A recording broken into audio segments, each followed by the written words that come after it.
Kejaksaan Agung resmi menahan mantan Jaksa Agung Muda Tindak Pidana Khusus Febri Adriansyah. Penahanan dilakukan usai Febri ditetapkan sebagai tersangka dalam perkara dugaan tindak pidana pencucian uang atau TPPU.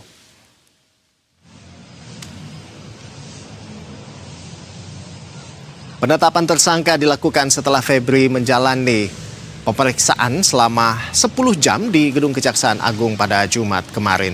Suasana pemeriksaan sempat diwarnai insiden mati lampu di Gedung Utama Kejaksaan Agung saat awak media menunggu Febri keluar. Nah, untuk kepentingan penyidikan, Febri ditahan selama 20 hari ke depan dan dititipkan di rumah tahanan KPK Kuningan, Jakarta Selatan. Kasus ini merupakan pengembangan dari temuan emas seberat 74 kg serta uang tunai ratusan miliar rupiah di kediaman Febri di Sentul, Jawa Barat. Sementara itu pemandangan berbeda terlihat saat Febri tiba di rutan KPK. Ia tidak mengenakan rompi tahanan pink maupun borgol di tangannya. Pihak Kejaksaan Agung berdalih hal itu terjadi karena kondisi yang terburu-buru dan sudah larut malam. Menanggapi penahanan dan proses hukum yang menjeratnya, Febri membantah begitu saja dan menilai penetapan tersangka terhadap dirinya merupakan bentuk kriminalisasi.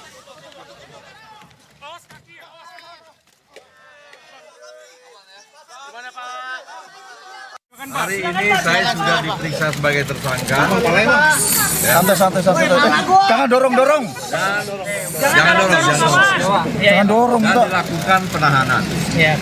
Jangan dorong. Saya sudah diskusi dengan jaksa pemeriksa. Ini dorong ini. Saya sudah diskusi dengan pemeriksa, ya, bahwa alat bukti yang diajukan masih perlu didalami atau dikonfirmasi. Jangan didorong dong. Sehingga menurut saya ini belum cukup untuk dilakukan penahanan. Di Gedung Bundar tidak pernah seperti ini. Semua alat bukti harus dikonfirmasi dan diperdalam dulu. Dan berkali-kali dilakukan expose, baru kita yakin bahwa ini tidak zolim, sehingga kita tetapkan tersangka, dan barulah kita melakukan penahanan. Tetapi ini sudah menjadi keputusan pimpinan, saya siap menghadapinya, ya, dan saya merasa memang ini kriminalisasi. Makasih ya.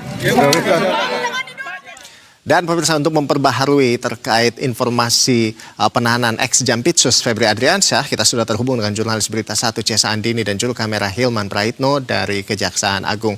Selamat siang Cesa.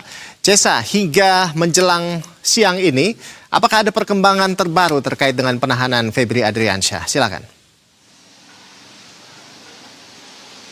Ya, Ado dan juga pemirsa melaporkan langsung dari salah satu gerbang di Gedung Kejaksaan Agung. Memang sejak pagi tadi ini belum ada aktivitas yang tidak normal begitu. Memang dari Gedung Kejaksaan Agung ini masih beroperasi secara normal, di mana kita juga ketahui pada malam hari kemarin juga sempat terjadi aksi unjuk rasa di kawasan Gedung KPK terkait penahanan Febri Adriansyah sendiri. Namun sejak pagi tadi saat ini belum ada tanda-tanda adanya demonstrasi ataupun aksi unjuk rasa di sekitar kawasan Gedung Kejaksaan Agung. Dan jika Ando tadi nanya terkait apakah ada perkembangan terbaru lagi, memang dari pihak Kejaksaan Agung sendiri secara resmi belum membeberkan nantinya kelanjutannya akan seperti apa. Namun pada prinsipnya upaya-upaya untuk mencari keterangan saksi untuk membuktikan kasus terhadap Febri Adriansyah ini masih terus berlangsung selama proses penyidikan masih berjalan. Namun Kejaksaan Agung sendiri khususnya dari Jaksa Agung Muda Bidang Pengawasan belum menuturkan atau belum dapat merincikan detailnya akan seperti apa ataupun saksi-saksi siapa saja yang nantinya akan diminta keterangan lebih lanjut.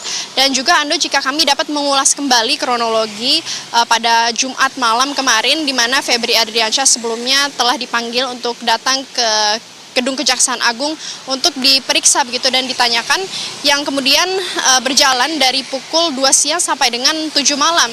Alhasil pada malam harinya begitu Febri Adriansyah ditetapkan sebagai tersangka kasus dugaan TPPU atau tindak pidana pencucian uang, dan juga kemudian di transfer atau ditaruh begitu di rutan KPK cabang Jakarta Timur. Dan memang dari Jamwas sendiri ia mengatakan bahwa ini akan berlangsung penahanan di rutan KPK ini selama 20 hari ke depan terhitung mulai dari 24 Juli. Sehingga tentunya kami terus